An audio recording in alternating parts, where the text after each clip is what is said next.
Hello everyone, Only Draven here again, and today we're doing another tutorial in Minecraft Sky Factory 4. Today I'm going to be showing you how to use the Powered Enchanter and how to automate the setup combining it and a melter so that it continuously has a feed of liquid experience.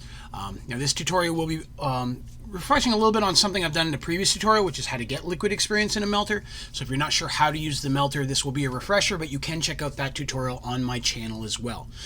If you find the video helpful and you like it, please be sure to click the like button, but most importantly, please remember to hit that subscribe button. That way you can see all my videos and tutorials as they come out.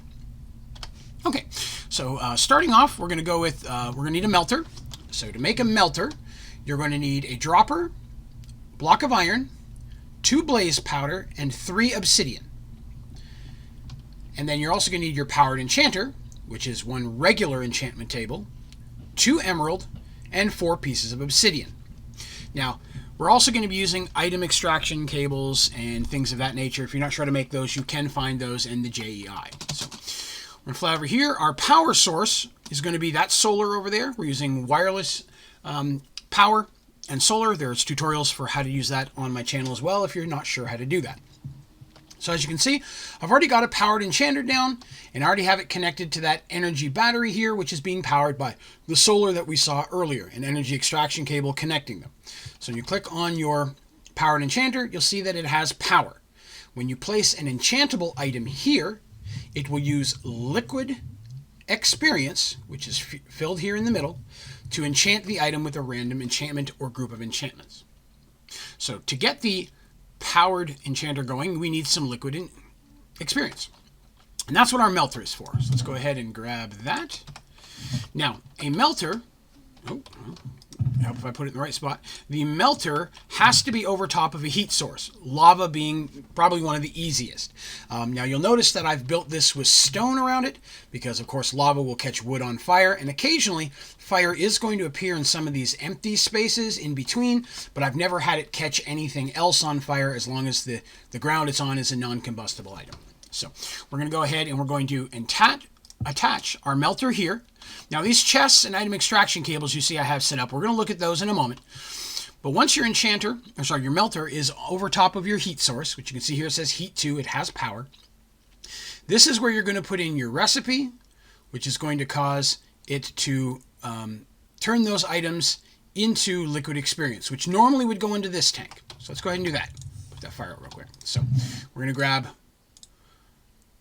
a bone, spider eye, rotten flesh, and gunpowder. Now, I have them in that order specifically because that's the order that they need to go in here. If you look in the JEI, it's going to show you a different recipe, the same items but in a different order. If you put them in the order here in the JEI, it will not work. It has to be in this order.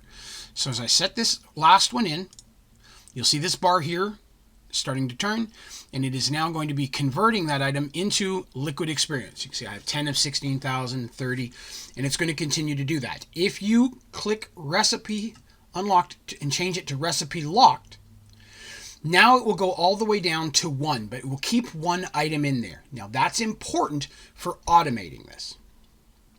Okay? Because when this runs out, you're going to have to refill it again. That gets annoying. That's what we have our chests here for. So if we take our chests, and we have 4 separate chests because we have 4 different items. We're going to fill each chest with one of the items that we're going to be using. It really doesn't matter which one, you just want to kind of stay consistent. Whichever one is your bone chest, that needs to stay your bone chest. Flesh chest, same way. And then gunpowder.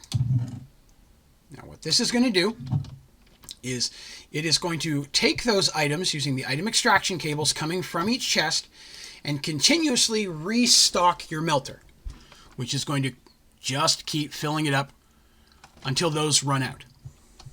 All right. So the last thing that we're going to need,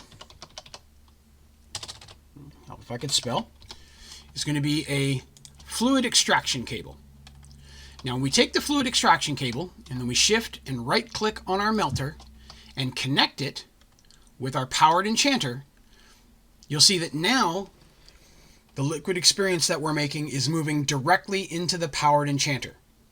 So as long as this melter continues to make liquid experience, it will continue to pump it into the powered enchanter. When this fills, this will then fill up the tank here, so you'll have an overflow. Now, it is possible to take this a step further. If you have a mob farm and your items are coming out of your own mob farm, and you were to move those into a chest and then have a filter and item extraction coming off that chest in different directions, moving all 4 of the components we looked at, and then going to wireless item transfer nodes, and that wireless item transfer each individual thing into these chests, then your mob farm would literally just continuously refill these chests with the 4 items you need to keep this running. All right, so next thing we're going to do is we're going to go ahead and take a sword. We're going to take a look here. So here's the energy we have, our RF power. If we take a sword and we put it here, it's going to take that item and immediately it's going to enchant it. And this one, it gave me XP boost 3. Now, it is randomized, although from what little I've seen, the more XP you have in this center spot, the more liquid XP that's already been filled up, put that fire out again, the more liquid XP you have, the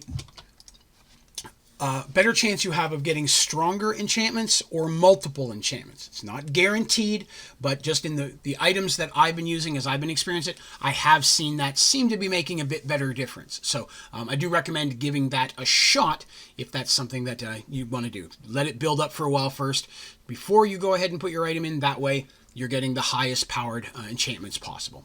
But that is going to just continuously run as long as you have items in the chest. As long as those keep feeding into your melter, the melter is just going to keep converting those, and this is just going to provide you with a lot of liquid experience, which is great because if you're not out doing a lot of killing yourself or you don't have a lot of experience built up, this is a great way to be able to enchant items without having to use the own experience that you have on yourself. All right, well, that's the basic setup that we have for this here, and that's going to pretty much do us for today.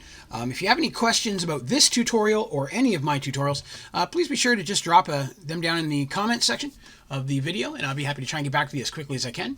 And if you have any recommendations or suggestions for other tutorials that you'd like to see in Sky Factory 4, throw those down there as well. I'm always looking for new recommendations.